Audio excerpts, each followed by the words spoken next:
Saturday, 24th of June, and I enter my first road bike race. To date, my longest ride on the road with this is around an hour. The race will take me around 16 hours if I'm quick. Don't worry though, obviously I have more experience than just this bike. Before this one, I had a triathlon bike that I rode at least 12 times before realising I was never going to do a triathlon. And before that was my first bike, which I bought in 2020 and it didn't have any wheels. What can go wrong? Let me just start off by clarifying some of the terminology here. Am I a newbie cyclist? Well, I've made videos where I describe myself as having average ability and people told me that I was far better than I made out. I then made videos describing myself as being reasonably competent and people told me that I was useless and didn't have a clue. You just can't please everyone. So here's what I am. I did not cycle as an adult unless it was on an e-bike going for a picnic. Then during COVID, I bought myself an indoor bicycle and worked my way up on Zwift to being a back of the pack B category rider. I then bought a triathlon bike to do an Ironman, which got cancelled. So I only rode it in a couple of short duathlons before selling it. And then I bought this thing because I just fancied a couple of gravel bike races this year. I've ridden it outdoors maybe 10 or 11 times, including a 1 hour ride on the road. And then just last week, an actual gravel bike race off-road. Very, very cool. In fact, probably my most fun outdoor cycling experience, if you don't include picnics. So clearly I can ride a bike and from my indoor stuff have a degree of bike fitness. But if you believe in the concept of 10,000 hours to become an expert, I suck.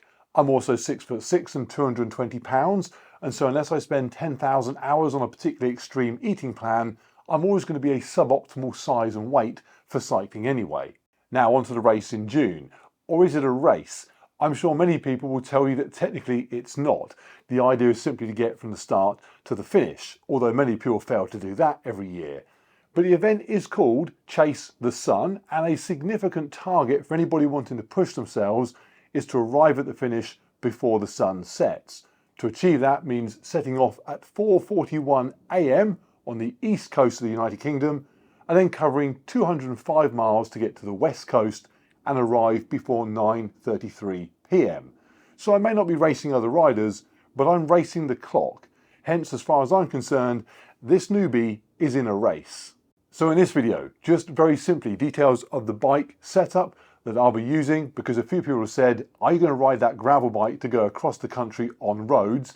And if so, are you making any changes to it? And before I talk about this, if you're thinking, surely your fitness and your body's ability to endure being on the bike for that long is of equal importance to the bike itself, you're absolutely right.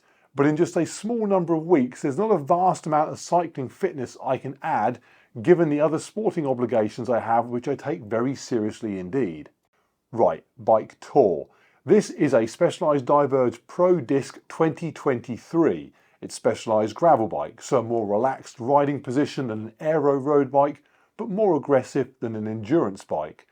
I got it because my cycling has no real purpose beyond fun and exercise for me, so this allows me to do that on pretty much any surface I like, within reason. This thing really can go almost anywhere that I might want to. And I have to say, it is brilliant. My only other experience of riding on the road was on my triathlon bike, which is obviously at the other extreme, but this thing is just so much more fun. Obviously, it's not as quick, but for UK roads, it's just vastly better in my opinion. And if I want to get off-road, it can do that too. Obviously, carbon frame, so it's nice and light, and it has the Future Shock 2.0 system up front that gives 20mm of adjustable damping to the front end. So that soaks up the vast majority of bumps and lumps in the road, and an awful lot of the stuff that you find off-road as well. It's got the SRAM Force Tap AXS 1x12 wireless shifting, which is amazing, just super smooth, runs almost silent. And as somebody whose last regular road bike was one I got for Christmas in 1986, it's like riding a computer game. I love electronic shifting. And as standard, it comes with 42mm gravel tyres that I've got set up tubeless. So what have I done to get it actually ready for the race? So going from the back of the bike to the front. First of all, I removed the Speed Rocker mudguards that I've been running with in the few wet rides that I've done. And then probably the biggest improvement to the whole bike, I fitted a suspension seat post from Redshift Sports. I'm sure somebody will dive in the comments and now say that having travel in the seat post absorbs 0.2% of drive efficiency and costs me half a watt, but I do not care. This thing rides so smoothly, it's insane. 35mm of tunable travel in the seat post, 20mm in the future shock up front. It glides over anything. If I'm on the road and pushing on and there's a pothole or an uneven bit of tarmac, I don't even feel it. Gone are the days of swerving around stuff like that, which I had to do on my TT bike. And off-road, it just flies over tree roots and ruts and rough surfaces. It's not full suspension mountain bike smooth, obviously, but it's twice as fast. I thought it was going to be a bit of a gimmick at best or annoying at worst, but I would now not ride this bike without that seat post. On top of that, I have a new saddle, which is wider than standard slightly, gives me loads more room to move about though, and still be supported. On the saddle it came with, I had just one spot that was comfy and that was it. Also, the specialised Power Mimic saddle that I have on here is designed originally for women, but, and I'm not alone, I found this way more comfy than the exposed ridges at the front of the traditional men's saddle. Pedals are nothing too fancy, but fit my SPD cleats on my gravel shoes. These are by Lake and are pretty much the only crazy wide shoe that I have ever found that fits my feet. And I'm running inside these specialised insoles with a quite prominently raised arch because of all my off-road trail running. I have big arches, which is completely unsupported in a shoe with a standard insole. Coming back up the bike, I have got two Gorilla bottle cages, carbon fibre, and under one of them a storage compartment where I carry my bike pump, puncher kit and a tube.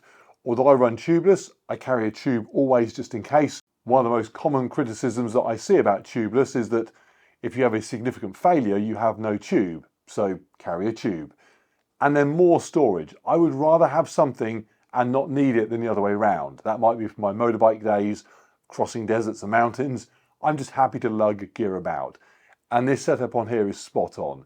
Got the smaller tube bag up top, holds stuff that I want to get often, so gels and stuff, and then the big frame bag, anything and everything else. I'm not 100% decided yet on what I'll carry for the race. Obvious stuff is going to be toolkit, clothing options depending on the weather.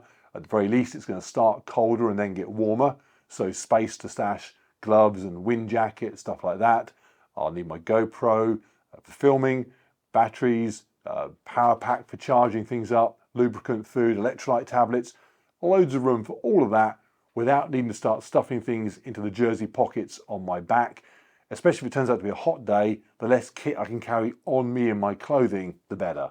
And then up front, that area is still a little bit of a work in progress at the moment. The TT bars went on just a few days ago and are superb. Just gives me another position to pick from when I'm getting achy. My upper body is a bit bigger than the average cyclist, and resting it on my arms all day means my triceps fatigue. So being able to just sort of flop down into that position, very nice. Tested that out yesterday, works great. And then my tech. Up front, I need my Wahoo bike computer, my Garmin front light.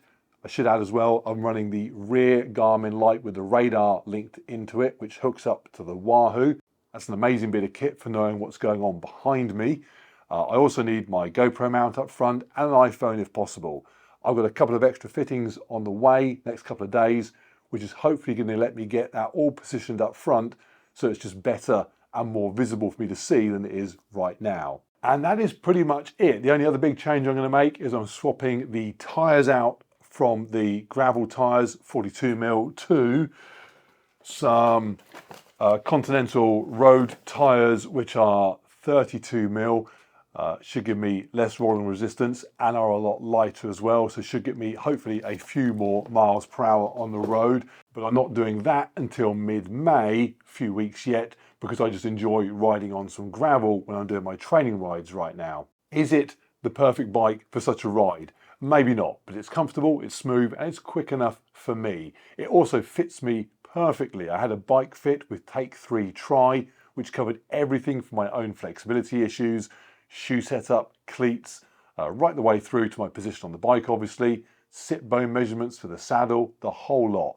And although there wasn't a huge amount of changes to be made, the tiny tweaks that were done were just enough to make a huge difference.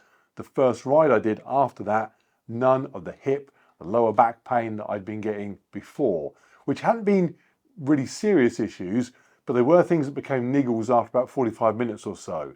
And I'm figuring that a niggle after 45 minutes is going to become just an absolute disaster after 16 hours. So if I fail to complete the ride or fail to get there before the sun goes down, it will not be because of a bad bike or poor preparation in terms of equipment. It will just be me. Is failure likely? I don't know. We will see. One thing is for sure, my 255-pound bib shorts means that my anatomical support will be top notch, even if my pedaling is not. Got any questions or some useful feedback? Stick it in the comments as always. If you'd rather just let me know that I am better than I suggest or worse than I imply, stick that down too, because it always gives me a chuckle. And I will see you guys on the next one.